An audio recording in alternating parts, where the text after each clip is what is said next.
Dean Peer, Mr. Bell, members of the faculty and members of the student body of this great institution of learning, ladies and gentlemen.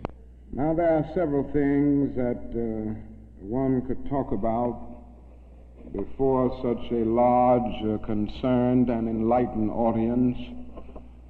There are so many problems facing our nation and our world that one could just take off anywhere. But today I would like to talk mainly about the race problem, since I'll have to rush right out and go to New York to talk about Vietnam tomorrow, and I've been talking about it a great deal this week and weeks before that. But I'd like to use as a subject from which to speak this afternoon the other America. And I use this subject because there are literally two Americas.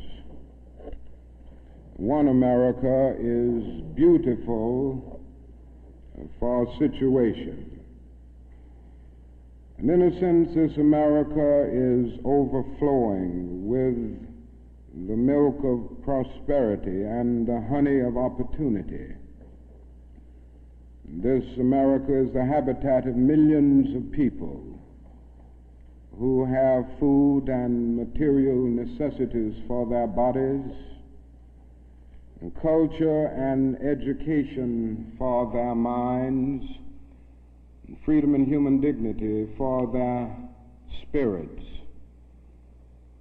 In this America, millions of people experience every day the opportunity of having life, liberty, and the pursuit of happiness in all of their dimensions.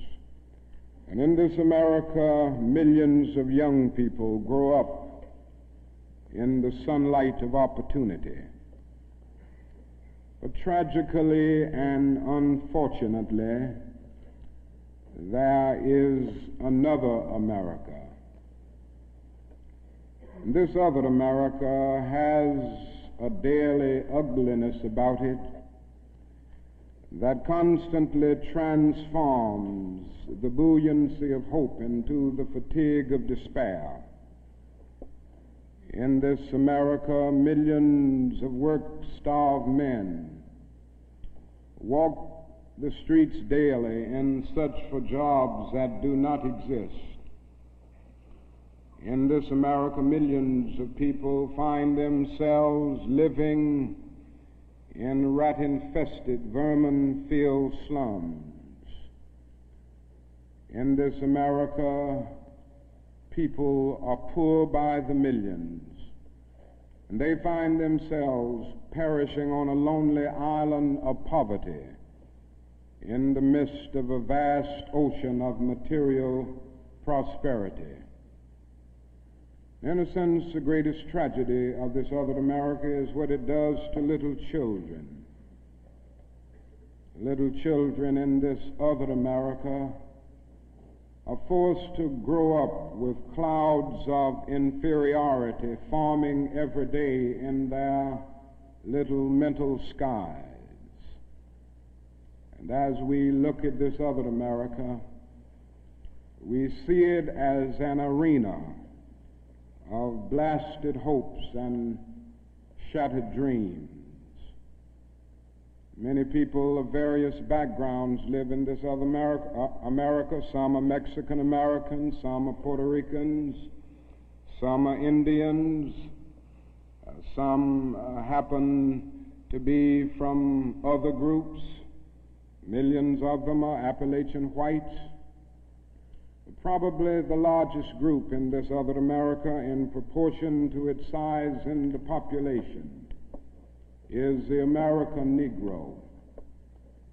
The American Negro finds himself living in a triple ghetto, a ghetto of race, a ghetto of poverty, a ghetto is to deal with this problem of the two Americas.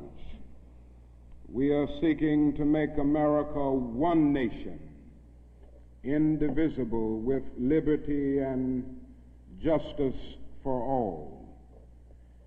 Now let me say that the struggle for civil rights, or the struggle to make these two Americas one America, is much more difficult today than it was 5 or 10 years ago. For about a decade or maybe 12 years, we struggled all across the South in glorious struggles to get rid of legal, overt segregation and all of the humiliation that surrounded that system of segregation. In a sense, this was a struggle for decency. We could not go to a lunch counter in so many instances and get a hamburger or a cup of coffee. We could not make use of public accommodations. Public transportation was segregated, and often we had to sit in the back, and within transportation within cities, we often had to stand over empty seats because sections were reserved for whites only. We did not have the right to vote in so many areas of the South. And the struggle was to deal with these problems. Now, certainly they were difficult problems. They were humiliating conditions. And by the thousands, we protested these conditions. We made it clear that it was ultimately more honorable to accept jail cell experiences than to accept segregation and humiliation. By the thousands, students and adults decided to sit in at segregated lunch counters to protest conditions there. And when they were sitting at those lunch counters, they were in reality standing up for the best in the American dream and seeking to take the whole nation back to those great wells of democracy which were dug deep by the founding fathers in the formulation of the Constitution and the Declaration of Independence. Many things were gained as a result of these years of struggle. In 1964, the Civil Rights Bill came into being after the Birmingham movement, which did a great deal to subpoena the conscience of a large segment of the nation to appear before the judgment seat of morality on the whole question of civil rights. After the Selma movement in 1965, we were able to get a voting rights bill. Now, all of these things represented strides, but we must see that the struggle today is much more difficult. It's more difficult today because we are struggling now for genuine equality. And it's much easier to integrate a lunch counter than it is to guarantee a livable income and a good, solid job. It's much easier to guarantee the right to vote than it is to guarantee the right to live in sanitary, decent housing conditions. It is much easier to integrate a public park than it is to make genuine, quality, integrated education a reality. And so today we are struggling for something which says we demand genuine equality. It's not merely a struggle against extremist behavior toward Negroes. And I'm convinced that many of the very people who supported us in the struggle in the South are not willing to go all the way now. I came to see this in a very difficult and painful way in Chicago over the last year, where I've lived and worked. Some of the people who came quickly to march with us in Selma and Birmingham were active around Chicago, And I came to see that so many people who supported morally and even financially what we were doing in Birmingham and Selma were really outraged against the extremist behavior of Bull Connor and Jim Clark toward Negroes, rather than believing in genuine equality for Negroes. And I think this is what we've got to see now, and this is what makes the struggle much more difficult. And so as a result of all of this, we see many problems existing today that are growing more difficult. It's something that is often overlooked, but Negroes generally live in worse slums today than 20 or 25 years ago. In the North, schools are more segregated today than they were in 1954 when the Supreme Court's decision on desegregation was rendered.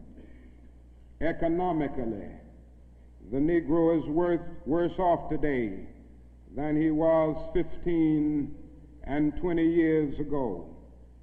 And so the unemployment rate among whites at one time was about the same as the unemployment rate among Negroes. But today the unemployment rate among Negroes is twice that of whites. And the average income of the Negro is today 50% less than whites. And as we look at these problems, we see them growing and developing every day. And we see the fact that the Negro economically is facing a depression in his everyday life that is more staggering than the depression of the 30s. The unemployment rate of the nation as a whole is about 4%. Statistics would say from the Labor Department that among Negroes it's about 8.4%. But these are the persons who are in the labor market, who still go to employment agencies to seek jobs, and so they can be calculated. The statistics can be gotten because they are still somehow in the labor market. But there are hundreds of thousands of Negroes who have given up. They've lost hope.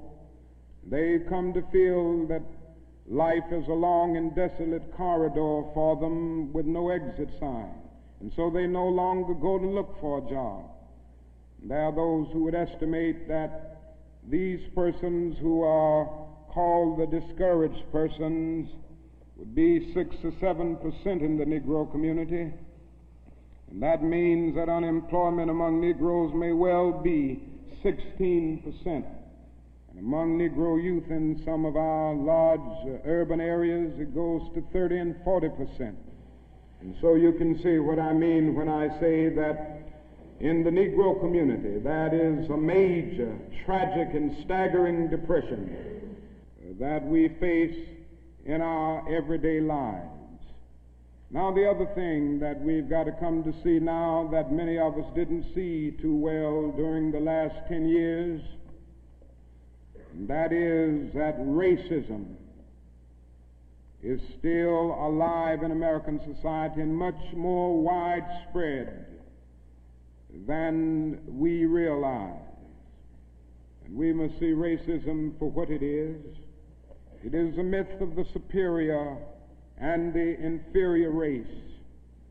It is the false and tragic notion that one particular group, one particular race is responsible for all of the progress, all of the insights, and the total flow of history.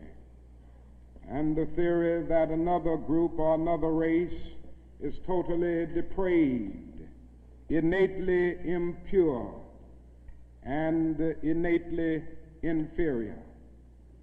And in the final analysis, racism is evil because its ultimate logic is genocide. Hitler was a sick and tragic man who carried racism to its logical conclusion. And he ended up leading a nation to the point of killing about 6 million Jews. And this is the tragedy of racism, because its ultimate logic is genocide. If one says that I am not good enough to live next door to him, if one says that I am not good enough to eat at a lunch counter, or to have a good, decent job, or to go to school with him, merely because of my race, he is saying consciously or unconsciously that I do not deserve to exist. To use a philosophical analogy here, racism is not based on some empirical generalization. It is based rather on an ontological affirmation. It is not the assertion that certain people are behind culturally or otherwise because of environmental conditions. It is the affirmation that the very being of a people is inferior. And this is the great tragedy of it. I say that however unpleasant it is, we must honestly see and admit that racism is still deeply rooted all over America. It's still deeply rooted in the North, and it's still deeply rooted in the South. Now this leads me to say something about another discussion that we hear a great deal, and that is the so-called white backlash. I would like to honestly say to you that the white backlash is merely a new name for an old phenomenon. It's not something that just came into being because shouts of black power, or because Negroes engaged in riots in Watts, for instance. The fact is that the state of California voted a fair housing bill out of existence before anybody shouted black power, or before anybody rioted in Watts. It may well be that shouts of black power and riots in Watts and the Harlems and the other areas are the consequences of the white backlash rather than the cause of them. What it is necessary to see is that there has never been a single solid, monistic, determined commitment on the part of the vast majority of white Americans, the whole question of civil rights and on the whole question of racial equality. This is something that truth impels all men of goodwill to admit. It is said on the Statue of Liberty that America is the home of exiles. But it doesn't take us long to realize that America has been the home of its white exiles from Europe. But it has not evinced the same kind of maternal care and concern for its black exiles from Africa. And it is no wonder that in one of his sorrow songs, a Negro could sing out, "Sometimes I feel like a motherless child." What great estrangement, what great sense of rejection caused the people to emerge with such a metaphor as they looked over their lives. What I'm trying to get across is that our nation has constantly taken a positive step forward on the question of racial justice and racial equality. But over and over again, at the same time, it made certain backward steps. And this has been the persistence of the so-called white backlash. In 1863, the Negro was freed from the bondage of physical slavery. But at the same time, the nation refused to give him land to make that freedom meaningful.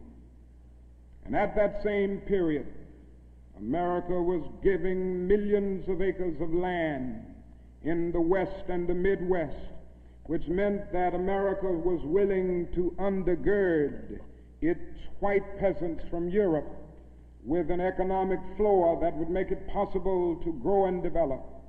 And refused to give that economic floor to its black peasants, so to speak. And this is why Frederick Douglass could say that emancipation for the Negro was freedom to hunger, freedom to the winds and rains of heaven, freedom without roofs to cover their heads. He went on to say that it was freedom without bread to eat, freedom without land to cultivate. It was freedom and famine at the same time. But it does not stop there. In 1875, the nation passed the Civil Rights Bill and refused to enforce it. In 1964, the nation passed a weaker Civil Rights Bill. And even to this day, that bill has not been totally enforced in all of its dimensions. The nation heralded a new day of concern for the poor, for the poverty-stricken, for the disadvantaged, and brought into being a poverty bill. But at the same time, it put such little money into the program that it was hardly and still remains hardly a good skirmish against poverty. White politicians in suburbs talk eloquently against open housing, and in the same breath contend that they are not racist. Now, all of this and all of these things tell us that America has been backlashing on the whole question of basic constitutional and God-given rights for Negroes and other disadvantaged groups for more than 300 years. So these conditions, persistence of widespread poverty, of slums, and of tragic conditions in schools and other areas of life, all of these things have brought about a great deal of despair and a great deal of desperation, a great deal of disappointment and even bitterness in the Negro communities. And today all of our cities confront huge problems. All of our cities are potentially powder kegs as a result of the continued existence of these conditions. Many in moments of anger, many in moments of deep bitterness, engage in riots. And let me say, as I've always said, and I will always continue to say, that riots are socially destructive and self-defeating. I'm still convinced that nonviolence is the most potent weapon available to oppress people in their struggle for freedom and justice. I feel that violence will only create more social problems than they will solve, and that in a real sense it is impractical for the Negro to even think of mounting a violent revolution in the United States. So I will continue to condemn riots and continue to say to my brothers and sisters that this is not the way. Continue to affirm that there is another way. But at the same time, it is as necessary for me to be as vigorous in condemning the conditions which cause persons to feel that they must engage in riotous activities as it is for me to condemn riots. I think America must see that riots do not develop out of thin air. Certain conditions continue to exist in our society, which must be condemned as vigorously as we condemn riots. But in the final analysis, a riot is the language of the unheard. And what is it that America has failed to hear? It has failed to hear that the plight of the Negro poor has worsened over the last few years. It has failed to hear that the promises of freedom and justice have not been met. And it has failed to hear that large segments of white society are more concerned about tranquility and the status quo than about justice, equality, and humanity. And so in a real sense, our nation's summers of riots are caused by our nation's winters of delay. And as long as America postpones justice, we stand in the position of having these recurrences of violence and riots over and over again. social justice, and progress are the absolute guarantors of riot prevention. Now let me go on to say that if we are to deal with all of the problems that I've talked about, if we are to bring America to the point that we have one nation, indivisible, with liberty and justice for all, there are certain things that we must do. The job ahead must be massive and positive. We must develop massive action programs all over the United States of America in order to deal with the problems that I have mentioned. Now, in order to develop these massive action programs, we've got to get rid of one or two false notions that continue to exist in our society. One is the notion that only time can solve the problem of racial injustice. I'm sure you've heard this idea. It is the notion almost that is something in the very flow of time that will miraculously cure all evils. And I've heard this over and over again. There are those, and they're often sincere people, who say to Negroes and their allies in the white community that we should slow up and just be nice and patient and continue to pray, and in 100 or 200 years the problem will work itself out, because only time can solve the problem. I think that is an answer to that myth, and it is that time is neutral. It can be used either constructively or destructively. And I'm absolutely convinced that the forces of ill will in our nation, the extreme righteous in our nation, have often used time much more effectively than the forces of goodwill. And it may well be that we will have to repent in this generation, not merely for the vitriolic words of the bad people and the violent actions of the bad people, but for the appalling silence and indifference of the good people who sit around and say, wait on time. Somewhere we must come to see that social progress never rolls in on the wheels of inevitability. It comes through the tireless efforts and the persistent work of dedicated individuals, and without this hard work, time itself becomes an ally of the primitive forces of social stagnation. And so we must help time, and we must realize that the time is always right to do right. Now there's another notion that gets out. It's around everywhere. It's in the South, it's in the North, it's in California, and all over our nation. It's the notion that legislation can't solve the problem. It can't do anything in this area. And those who project this argument contend that you've got to change the heart, and that you can't change the heart through legislation. Now, I would be the first one to say that there is real need for a lot of heart changing in our country, and I believe in changing the heart. I preach about it. I believe in the need for conversion in many instances, and regeneration, to use theological terms.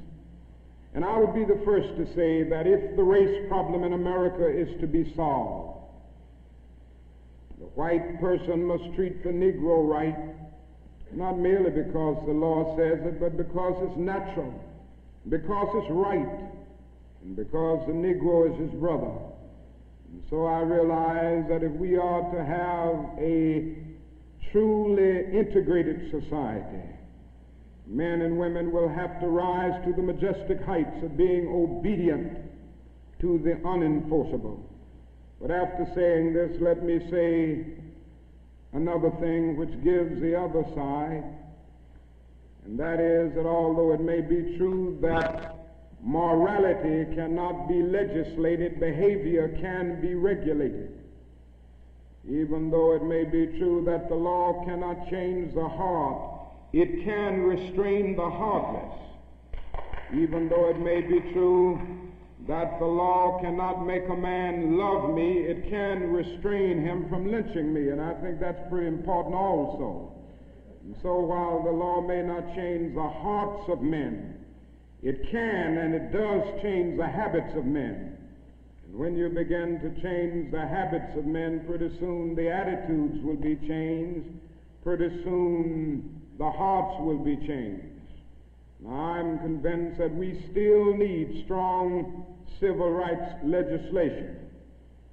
And there's a bill before Congress right now to have a national federal open housing bill, a federal law declaring discrimination in housing unconstitutional, and also a bill to make the administration of justice real all over our country. Now, nobody can doubt the need for this. Nobody can doubt the need if he thinks about the fact that since 1963, some 58 Negroes and white civil rights workers have been brutally murdered in the state of Mississippi alone. And not a single person has been convicted for these dastardly crimes. There have been some indictments, but no one has been convicted. And so there is a need for the whole question of the administration of justice. There is a need for fair housing laws all over our country. And it is tragic indeed that Congress last year allowed this bill to die. And that bill died in Congress. A bit of democracy died, a bit of our commitment to justice died. And if it happens again in this session of Congress, a greater degree of our commitment to democratic principles will die. And I can see no more dangerous trend in our country than the constant developing of predominantly Negro central cities ringed by white suburbs. This is only inviting social disaster. And the only way this problem will be solved is by the nation taking a strong stand and by state governments taking a strong stand against housing segregation and against discrimination in all of these areas. Now, there's another thing that I'd like to mention as I talk about the Massive Action Program, and time will not permit me to go into specific programmatic action to any great degree. But it must be realized now that the Negro cannot solve the problems by himself. There again, there are those who always say to Negroes, why don't you do something for yourself? Why don't you lift yourselves by your own bootstraps? And we hear this over and over again. Now, certainly, there are many things that we must do for ourselves and that only we can do for ourselves. Certainly, we must develop within a sense of dignity and self-respect that nobody else can give us, a sense of manhood, a sense of personhood, a sense of not being ashamed of our heritage, not being ashamed of our color. It was wrong and tragic that the Negro ever allowed himself to be ashamed of the fact that he was black, or ashamed of the fact that his ancestral home was Africa. And so there's a great deal that the Negro can do to develop self-respect. There's a great deal that the Negro must do and can do to amass political and economic power within his own community and by using his own resources. And so we must do certain things for ourselves, but this must not negate the fact and cause the nation to overlook the fact that the Negro cannot solve the problem himself. A man was on the plane with me some weeks ago, and he came and talked with me, and he said, the problem, Dr. King, that I see with what you all are doing is that every time I see you and other Negroes, you are protesting, and you aren't doing anything for yourselves. And he went on to tell me that he was very poor at one time, and he was able to make it by doing something for himself. Why don't you teach your people, he said, to lift themselves by their own bootstraps. And then he went on to say other groups face disadvantages, the Irish, the Italians, and he went down the line. And I said to him that it does not help the Negro, it only deepens his frustration for unfeeling and sensitive people to say to him that other ethnic groups who migrated or were immigrants to this country just 100 years ago or so have gotten beyond him, and he came here some 344 years ago. And I went on to remind him that the Negro came to this country involuntarily in chains, while others came voluntarily. I went on to remind him that no other racial group has been a slave on American soil. I went on to remind him that the other problem that we have faced over the years is that the society placed a stigma on the color of the Negro, on the color of his skin, because he was black. Doors were closed to him that were not closed to other groups. And I'm to say to people that you ought to lift yourself by your own bootstraps, but it is a cruel jest to say to a bootless man that he ought to lift himself by his own bootstraps. The fact is that millions of Negroes, as a result of centuries of denial and neglect, have been left bootless, and they find themselves impoverished aliens in this affluent society. And that is a great deal that the society can and must do if the Negro is to gain the economic security that he needs. Now, one of the answers, it seems to me, is a guaranteed annual income, a guaranteed minimum income for all people and for all families of our country. It seems to me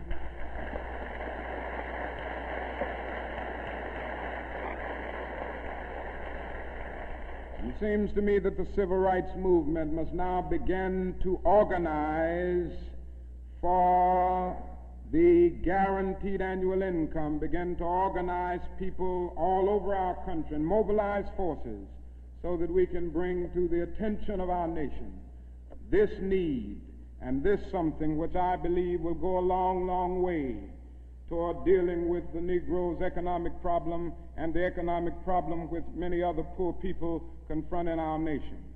Now, I said I wasn't going to talk about Vietnam, but I can't make a speech without mentioning some of the problems that we face there, because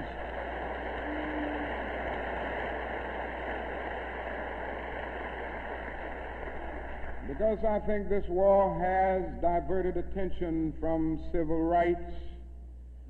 It has strengthened the forces of reaction in our country and has brought to the forefront the military-industrial complex that even President Eisenhower warned us against at one time. And above all, it is destroying human lives. It's destroying the lives of thousands of the young, promising men of our nation, destroying the lives of little boys and little girls in Vietnam. But one of the greatest things that this war is doing to us in civil rights is that it is allowing the great society to be shot down on the battlefields of Vietnam every day. And I submit this afternoon that we can end poverty in the United States. Our nation has the resources to do it. The national gross product of America will rise to the astounding figure of some $7 this year. We have the resources. The question is whether the nation has the will. And I submit that if we can spend $5 billion a year to fight an ill-considered war in Vietnam and $20 billion to put a man on the moon, our nation can spend billions of dollars on their own 2 feet right here on earth.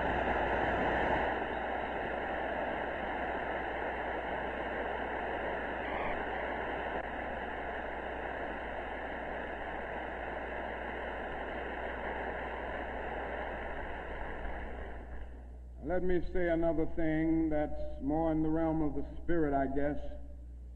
That is, if we are to go on in the days ahead and make true brotherhood a reality, it is necessary for us to realize more than ever before that the destinies of the Negro and the white man are tied together. Now, there's still a lot of people who don't realize this. The racists still don't realize this. But it is a fact now that Negroes and whites are tied together, and we need each other. The Negro needs the white man to save him from his fear. The white man needs the Negro to save him from his guilt. We are tied together in so many ways: our language, our music, our cultural patterns, our material prosperity, and even our food are an amalgam of black and white. And so there can be no separate black path to power and fulfillment that does not intersect white roots. And there can be no separate white path to power and fulfillment short of social disaster. It does not recognize the need of sharing that power with black aspirations for freedom and justice. We must come to see now that integration is not merely a romantic or aesthetic something where you merely add color to a still predominantly white power structure. Integration must be seen also in political terms, where there is shared power and where black men and white men share power together to build a new and a great nation. In a real sense, we're all caught in an inescapable network of mutuality, tied in a single garment of destiny. John Donne placed it years ago in graphic terms: no man is an island entire itself. Every man is a piece of the continent, a part of the main. And he goes on toward the end to say, any man's death diminishes me because I'm involved in mankind. Therefore never sin to know for whom the bell tolls. It tolls for thee. And so we all in the same situation. The salvation of the Negro will mean the salvation of the white man, and the destruction, the life, and of the ongoing progress of the Negro will be the destruction of the ongoing progress of the nation. Now let me say finally that we have difficult days ahead, but I haven't despaired. Somehow I maintain hope in spite of hope, and I've talked about the difficulties and how hard the problems will be as we tackle them. But I want to close by saying this afternoon that I still have faith in the future, and I still believe that these problems can be solved. And so I will not join anyone who will say that we still can't develop a coalition of conscience. I realize and understand the discontent and the agony and the disappointment and even the bitterness of those who feel that whites in America cannot be trusted. And I would be the first to say that there are all too many who are still guided by the racist ethos. But I am still convinced that there are still many white persons of goodwill, and I'm happy to say that I see them every day in the student generation, who cherish democratic principles and justice above principle, and who will stick with the cause of justice and the cause of civil rights and the cause of peace throughout the days ahead. And so I refuse to despair.